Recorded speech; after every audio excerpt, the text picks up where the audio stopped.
welcome back to Pika Stash's The Royal Chop playthrough.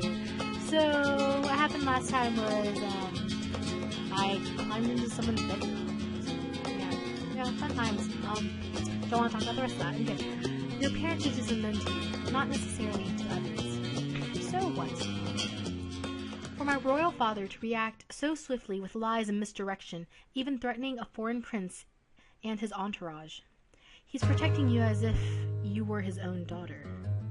Silence falls. Dude, they're all related. Like, dude, polygamy. Okay, cool. Okay. Whew. The king's daughter? It wouldn't make any difference. It's your mother that you'd inherit from. Inherit? Don't you see what this means? We could be sisters. No, we couldn't.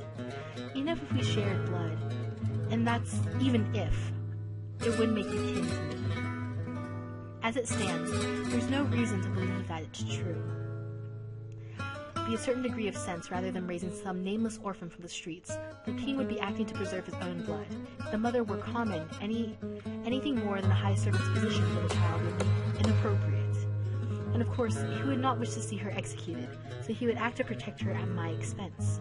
And yet Dolores is the king's daughter, and he knows it. Why she was abandoned to an orphanage to begin with? The matter should have been more easily handled while she was an infant. A sense of guilt for betraying his wife, leading him to abandon the child and its mother, and then, years later, shame at his poor choice in attempting to make matters right. But while it's an idea that fits the shape of the affairs, it doesn't make it the truth. It's only an idea. Still, perhaps it would be wise to be less antagonistic towards Dolores, just in case. But if it is, or if she's telling the truth about not knowing, then she might not be involved in any conspiracy. Of course not. And if that's so, who was behind that assassin? And what are the king and wisdom doing about it? For a moment, no one speaks. Cassidy? What? I have no idea what our parents' plans might be, but they rarely confide in such things with me. But I don't know either. I mean, I have guards. Where are your guards now? Waiting in the hall outside? I'm safe until enough with Callum here, aren't I? If I can get in without guards catching me, only because I let you in. It's true. Still, if the guards are meant to be hunting assassins, I could be in danger while moving around. It would help to know if their plans, and we need to find out who's behind it for your safety. I'm sorry, I don't know about any plans. I don't know either. Not that you asked. Did you tell them about the assassination attempt? You did tell them about the assassination attempt, didn't you? The siblings exchanged, questioning the looks that fade into concern. I'm not really sure everything that happened so quickly. As usual, they had little time to hear my version of events. So it's possible they didn't even know just how much danger is Cassidy in. Oscar might have told them. We were separated. We should go to visit him. Okay, blah. I'm staying to watch Dolores. Okay. But he does trust me. Oh, okay, nice to know. Please tell Oscar that I am alright.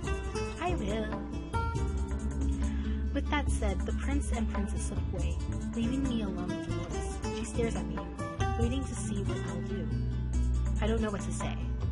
I believe that some of my anger at her may have been misplaced, but she's still more slippery than a snake.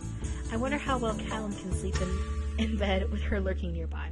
Just gonna save just in case if there's like something. I know there's something that I just don't remember. Okay. Oh, I shouldn't think about Prince Callum's bed. You're wishing you were alone here with a yonder gentleman, eh? Oh god, I wanna. Okay. So I'll save his trousers. I know what you're up to. Or did you show him the door? Chance he's tired of you then. Now, that's rude. That's below the belt. No one can be that rude by accident. I don't understand you. You're not a fool. Why are you trying to make me angry? To see if I can? It doesn't benefit you. I don't know what benefits me anymore. Nothing makes sense. I don't understand you. Playing happy servant to people who...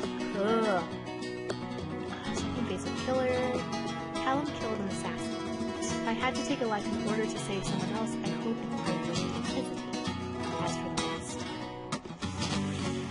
Ooh, I'm not interested in him, but still none of her business. Not interested. Kiss me, not the other way around. It wasn't my choice. That's not entirely true. Maybe it was the first time in the dungeons, but this afternoon, that was me as much as him. Ew, I don't really need to think back to that. Okay. Didn't see you say no. Manly. Okay. Amen. There must have been someone in the house. Interesting. Ha. Okay.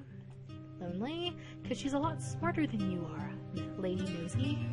Tell me, back in your stone heap, are you friends with the hallmates and your skeletons? We're friendly.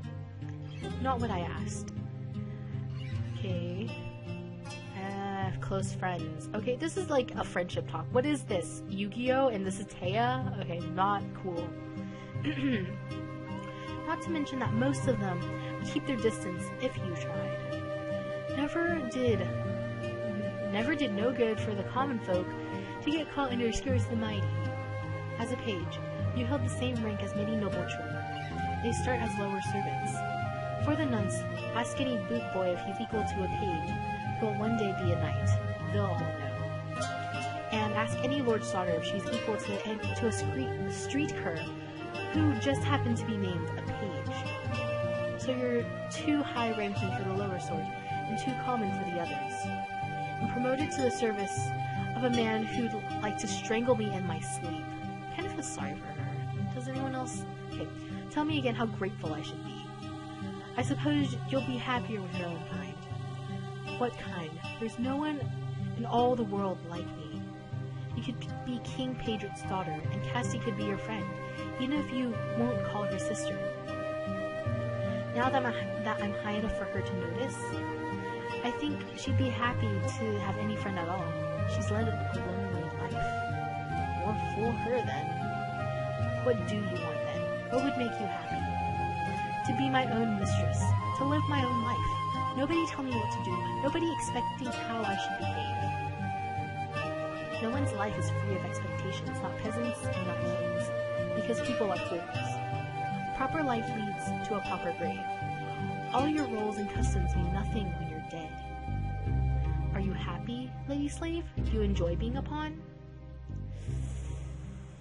I kind of enjoy it. I'm happy to be who I am, and I don't think that that's just the pawn. People depend on me. Depend. That you'll do as you're told. Depend that I'll serve as I should, not blindly. It was my parents who expected quiet obedience from me, and I left them behind. In the life that I have now, I have expected to use all my resources as I see fit. Oscar trusted me to think and plan for him. Prince Callum chose me as a partner in his scheme because he wanted to access my skills and my thoughts. My life isn't easy. It's certainly in a bit of a mess at the moment, but I do believe that this is the right goal for me. I don't have to reject all of society in order to be happy. One thing's sure then, you and I are not the same kind. I think we've said enough. Yes. Okay. I'm not sure what I should make of Dolores. In the short time I've known her, she's worn so many faces. I thought she was nothing at first, an ill-mannered page, servant of no importance except a provider of gossip, someone I could use. And when she proved more clever and resourceful than I had imagined at first glance, that only made her a bitter tool. I didn't question her aiding me in my search. I didn't consider that she might have had motives of her own. Since then, I've considered her a pawn, a traitor, a criminal, a mastermind, an agent. But no label can explain her. She says there is no one in the world who is like her. Is that really true? Suddenly, my attention is caught by a sound at the door. It's Prince Callum, alone. You must return to your confinement. What's happening? You're right. No one mentioned the assassin. Cassidy's going to break the news. There must be a hue and cry. You must be back in your room in case of search. Here. He tosses a bundle of fabric at me. Unrolling it, I find a pair of my special gloves. I asked them for you. Yeah, I asked for them. He hesitates before the pronoun, apparently unable to bring himself to say Oscar's name. I would give you weapons, but they're not something you should risk being found. Go now. I'll come to you in the morning when I have more information. His manner is purposeful. I need to hurry.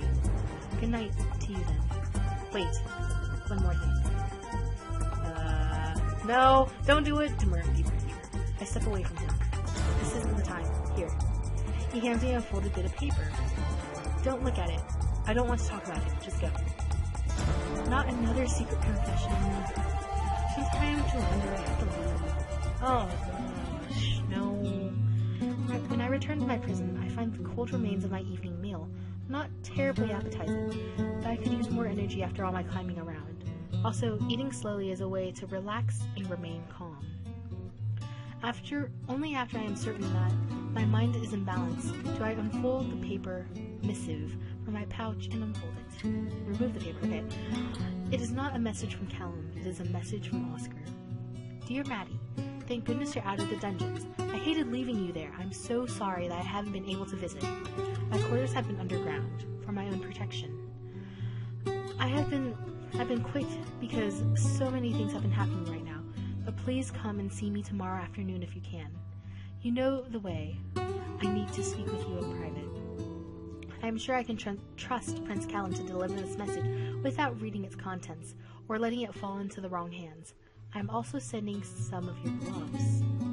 Please be careful and don't take any risks you shouldn't, especially not for me. I don't want anything to happen to you. Yours, Oscar. Oh, Oscar. Oh, you. Okay.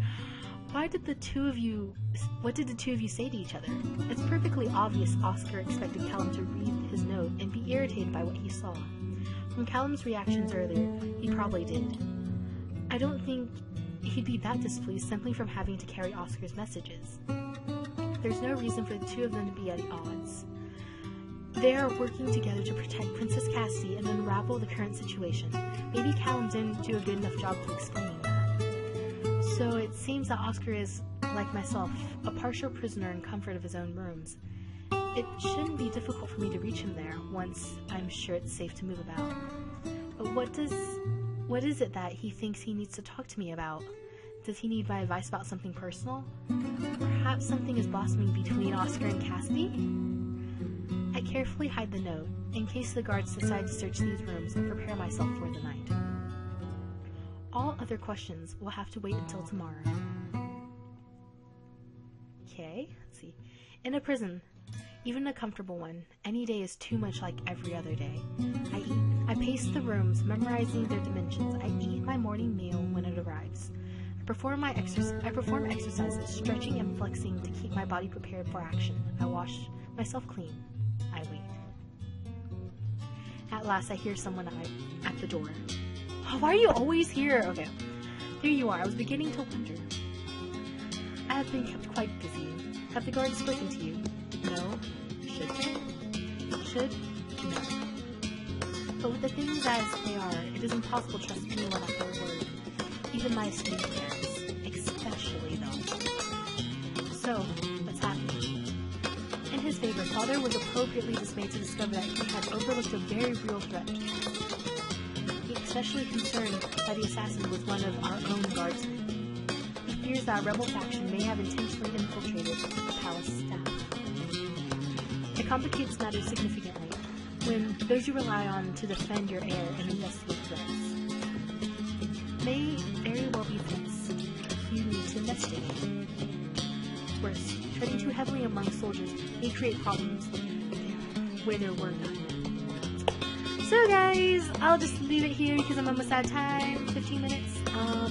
So thumbs up, subscribe, favorite if you want, leave a comment below, and thank you for watching!